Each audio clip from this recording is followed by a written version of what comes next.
Nintendo World Championships NES Edition. This is a collection of NES mini-games that is to harken back to the era of Nintendo from the very early 90s when they had the Nintendo World Championships competitions. Very famous, very infamous for its expensive cartridge in the game collecting realm today, but very cool that Nintendo is looking back fondly on their history and presenting a package with a unique set of games with speedrun type challenges to complete. But how is Nintendo World Championships NES Edition? Let's find out. Nintendo World Championships NES Edition is a real mouthful of a title, but this is a speedrun-focused NES game collection of various challenges that test your abilities.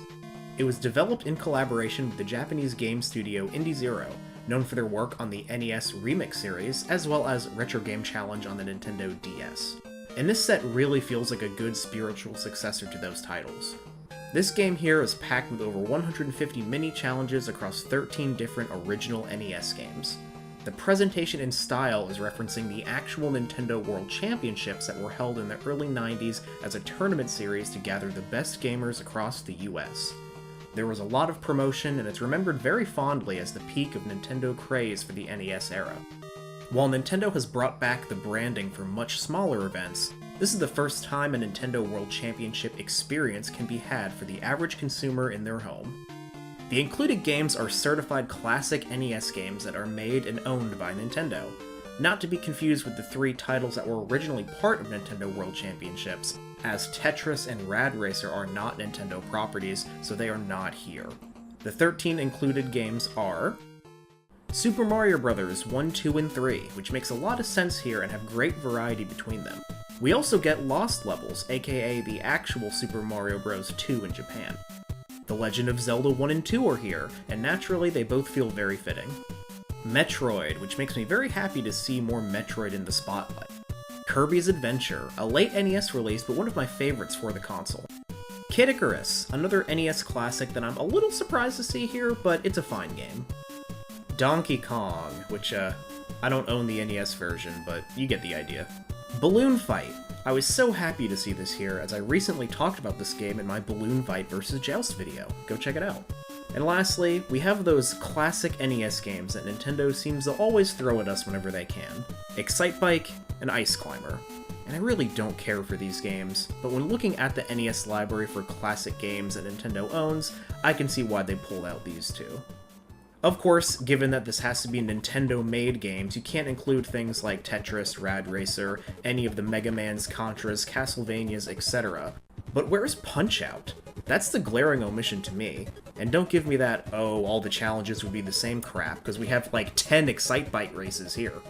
Nintendo World Championships NES Edition includes 4 different game modes. Speedrun mode, in which you play the solo challenges to push yourself to get the best time. Party mode, in which up to 8 players can play local multiplayer to compete against each other. Survival mode, in which you compete against ghost data of 7 others to go through 3 rounds to come out on top, Battle Royale style. And the World Championships, in which each week there are 5 random challenges you play to get the best times possible before the week's over. I love this game for the idea of it as a party game. Really quick mini-games against each other with up to 8 players sounds awesome, and the speedrun mode is great for those like myself who love these little timed challenges to be as fast and efficient as possible. The online modes, though, leave a little bit to be desired. In a game designed for quick inputs and precision, I really understand why they had to go with racing against ghost data for the survival mode, but it's a bit boring compared to competing against someone in real time. And spending 5 minutes each week playing the same 5 challenges over and over for the championship mode really gets old fast. Once you complete each challenge in the speedrun mode, you hit credits, and that's basically all this game has to offer. Most of the challenges presented here are pretty good, but there are just a few that feel bad to me. Like playing Ice Climber. This game just sucks. I hate the physics of this game, jumping is just so floaty, and it takes a lot of trial and error to figure out how to do anything in Zelda 2. Not one of my favorites. The last challenge in each game is the Master Challenge, in which you can do anything from beating the first dungeon in Zelda 1 to completing the entire first world in Super Mario Bros. 3. These are pretty cool and very in-depth. The game even gives you a little screen of strategies to consider before attempting. This game also has some built-in achievements in the form of pins, which reward you by doing very well in challenges both online and offline. I've seen some complaints online about how Nintendo restricts how you play in this game, which are presented as a negative. Like, in certain challenges, you can't go down certain routes, or the challenge will rewind if you lose a power-up or take too much damage. And for that, to me it makes sense that they are trying to create a uniform challenge with set conditions everyone follows. If you're mad that you can't play through all of Super Mario Bros. And have to use those warp pipes, just go play Mario elsewhere. That's not the intention of this game. Granted, this type of game doesn't have huge replay value, but it's more of a pick-up-and-play game to do quick challenges here and there. And on the eShop, this game is only $30, and for that price, I think you get an awesome game with amazing presentation and bite-sized challenges and a good variety, even if some of those game choices have rather stagnant challenges. If you want to own Nintendo World Championships NES Edition physically in the United States, you have to buy the Deluxe Special Edition. This is the only way to get this game physically without importing. It even comes with the Standard Edition case, but you have to buy this one, and it retails for $60. And it also includes a bunch of goodies as well. That makes it worth it a little bit, in my opinion. First up, most notably, is a Nintendo World Championships NES Gold reproduction cartridge. Now, this is 100% plastic, there's no game inside. It comes with a nice acrylic stand that you can just slap it on with ease and display. Honestly, kind of cool. So that is probably the crowning aspect of this set. It also comes with an NES dust sleeve, because why not, I guess, if you wanted to display it that way.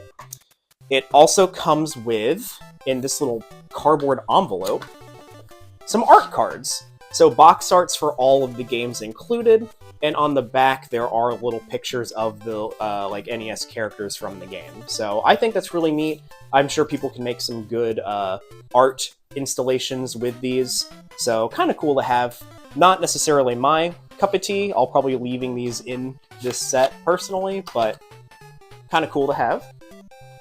And it also includes in this box some pins, very similar to the pins in the game you get for completing challenges. There are pins for Mario, Metroid, Zelda, Kirby, and Nintendo World Championships. So these are very nice quality.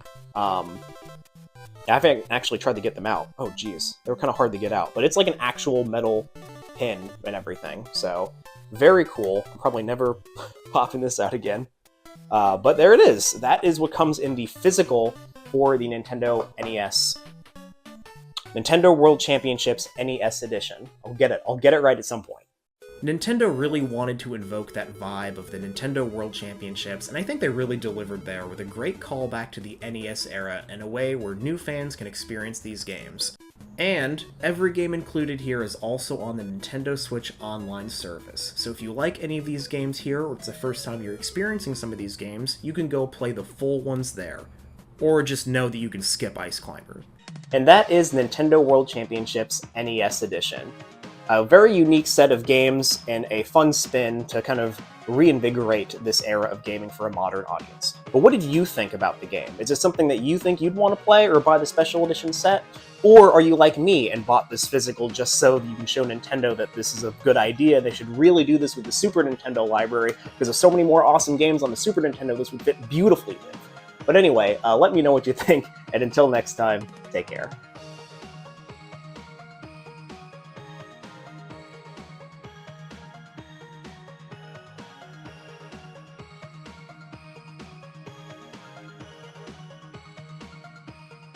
Nice, got a PB.